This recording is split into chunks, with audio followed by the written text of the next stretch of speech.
Hey everyone, Ben from Questing Beast here. A couple of weeks back, I asked people on my community tab to give me their hottest of their D&D hot takes and to put it in my comments.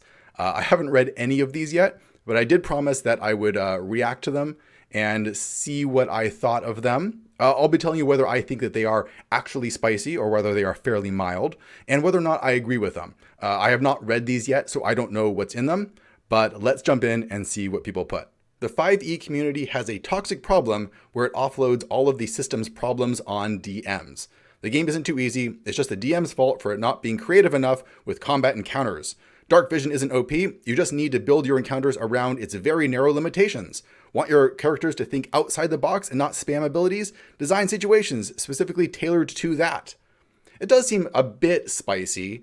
I think this sort of attitude is fairly common in the OSR, or at least that's how OSR people often think of 5e. I know that you can run 5e in a much simpler and more streamlined manner, but whether or not the actual community is like this or not, I really couldn't say. I don't have a lot of experience playing 5e or in the 5e community, such as it is, so it's a bit hard for me to say. Overall, I'll give it a spiciness of mild, and I don't really know how true it is. This one is from Bob Worldbuilder, who has an awesome channel you should check out if you haven't already. He says that 5e is not a simple system. It's only less complex than other recent editions of D&D and clones of those editions like Pathfinder. Well, on the truth scale, I can say that I think this is very true. It is relatively simple compared to things like Pathfinder, which I played a bunch of, and from what I've seen of Pathfinder 2, which is kind of a mix. Pathfinder 2 seems simpler in some ways. Like the action economy in Pathfinder 2 is much better. It's just like 3 actions, but there's still so many build options and so many rules in terms of character abilities and feats that are piled on top of each other that it seems like it would get pretty difficult to run and to play. So compared to those, 5e is fairly simple. But compared to a lot of other games in the D&D space, especially OSR games, but plenty of even story games, the rules are much simpler in other games than in 5e. This might be a pretty spicy take if you are really into 5th edition, but I think to people who are more exposed to the wider RPG sphere out there, all the different options that are possible, I don't think this would be too surprising. Never Dead Cube says, intensive DM prep has the same drawbacks as players prepping big backstories. Everyone wants their own prep to matter, but others have competing ideas and expectations, plus unexpected stuff happens in play.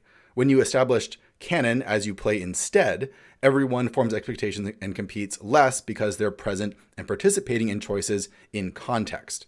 Malleable and inspiring DM prep is awesome, just like the malleable and inspiring backstories. I would say that this is pretty spicy in that I don't see a lot of people being anti-world building. Most people tend to put kind of on a pedestal the idea of having a very coherent, rich world for players to explore, but certainly that can be really intimidating for a lot of people. Something that I would recommend is just starting out really small and building your way out from there, which seems to be a bit of what Never Dead Cube is advising here. He does seem to go a bit further than typical and say to establish canon as you play instead. That might imply allowing players to add elements to the world, something that I am not really a fan of, so that's pretty spicy from my point of view. But I do agree that allowing a lot of the world building to happen in-game with the players present is really great for getting more buy-in and getting them more used to what's going on in the world without having to info dump on them. So I think that's actually a useful thing to do.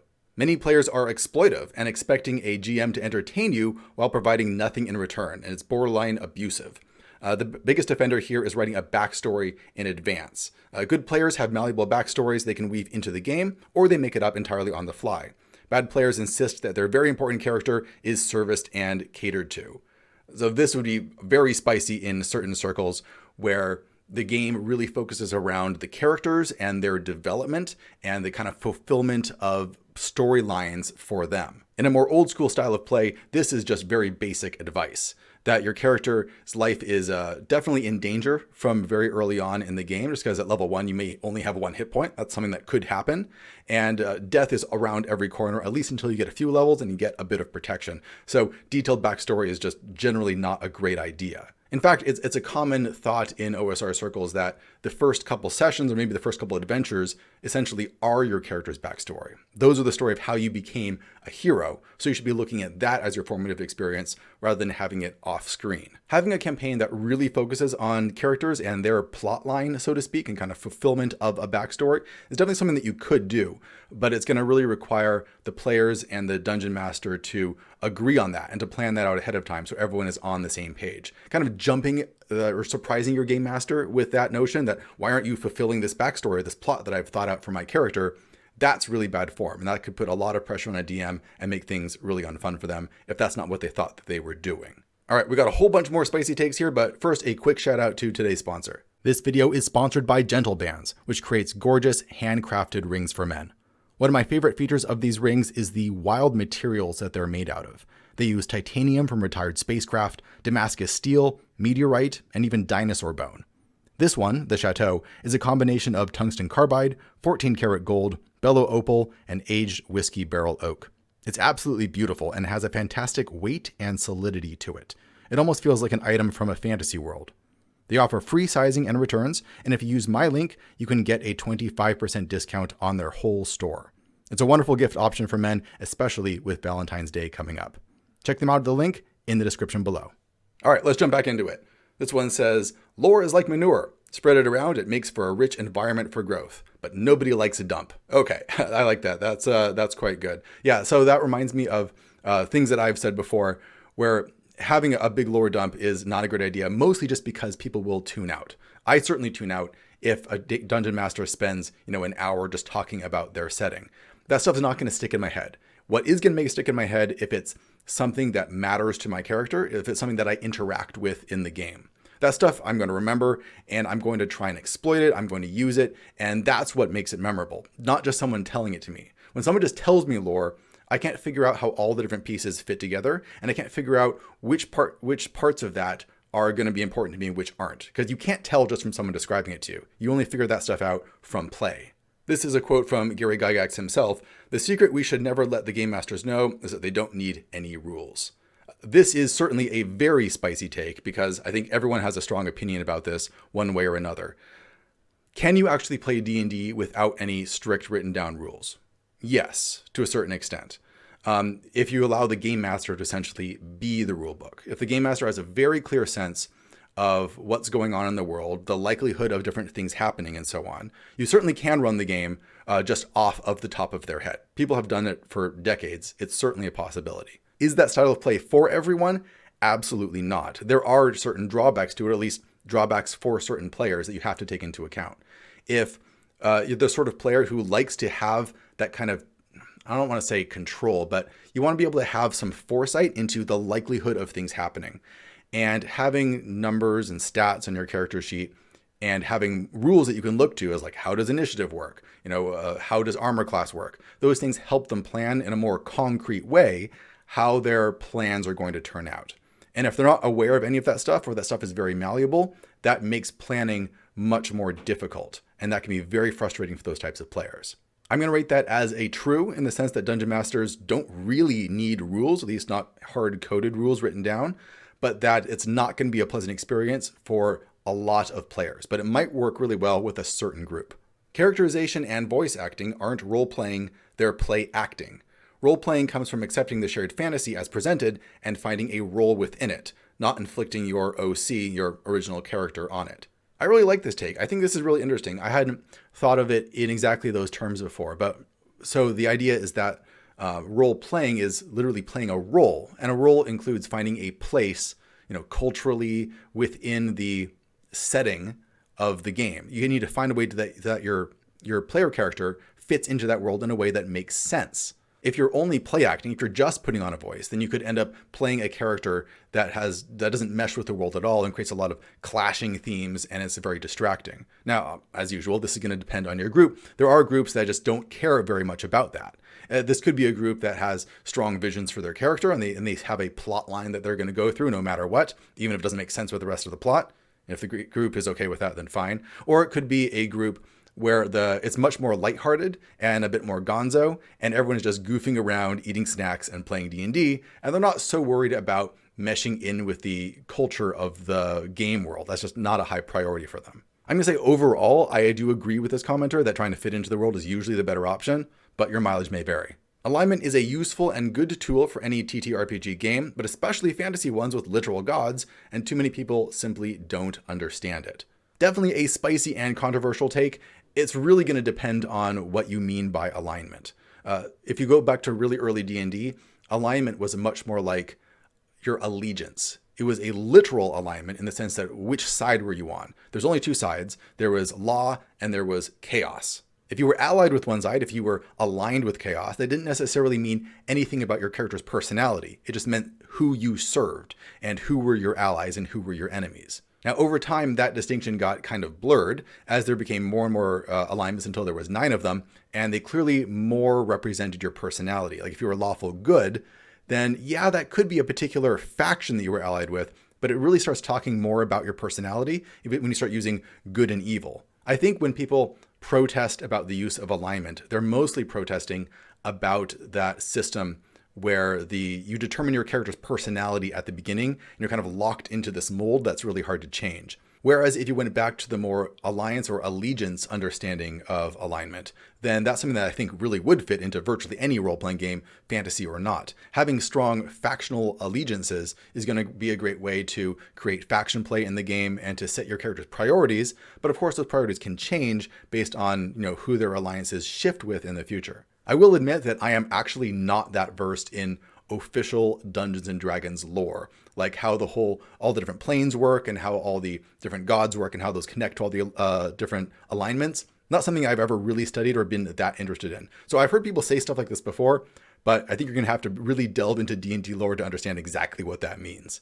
So when he says that too many people simply don't understand it, he's probably talking about me. A person who describes an action like this, okay, cool, I guess I swing my axe at the eye stalk, does a 16 hit, and a player who describes their character's actions in detail, does a voice, makes a quip, really engages with the scene, etc., are playing the game equally well as long as everyone is having fun.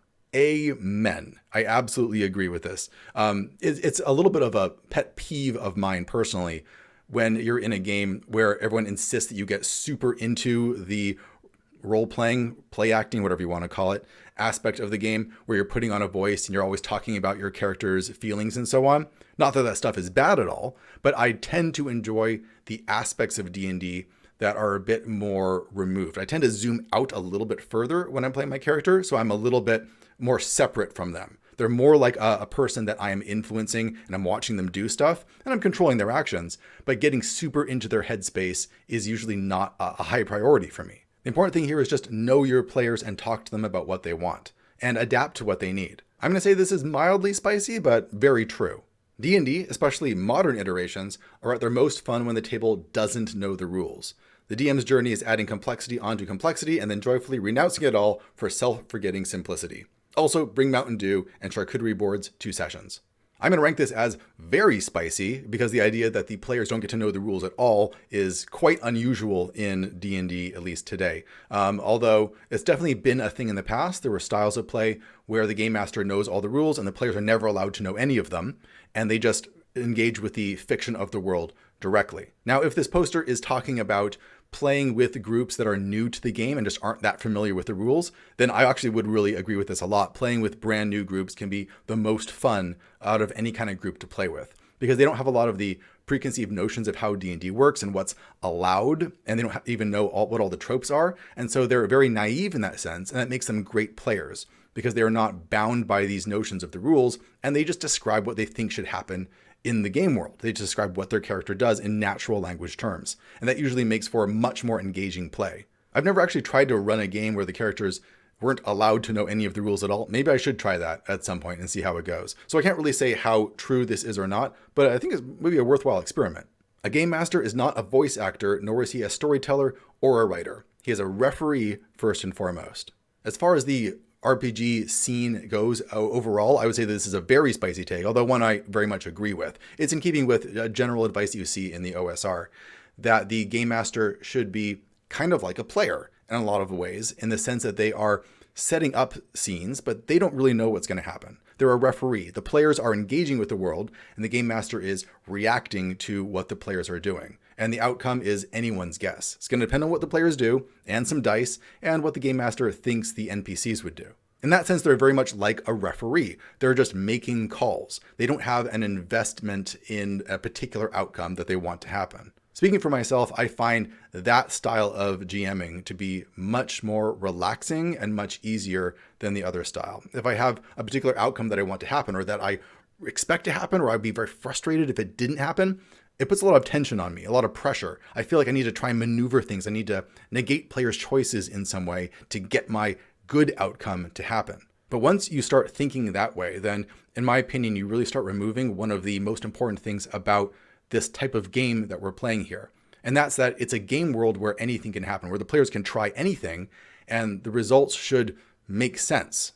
Once the players start realizing, often it's just subconscious, that they're not playing against a game world, that instead they're playing against you, the person, then the illusion is broken. The world is no longer a real place. And I think trying to preserve that feeling is the most important thing, making sure that the world is an actual place you're being transported to, and that you can treat as real, and that you can poke at like it's a real place, and it will just react. You can come up with crazy schemes, and they will work, or maybe they won't work, but they have a chance of working, not because the game master wanted them to happen, but because the world demands that they would work. All right, that's enough spicy takes for today.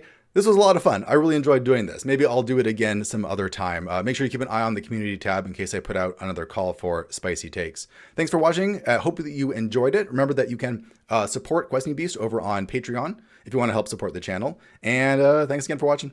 See you guys next time.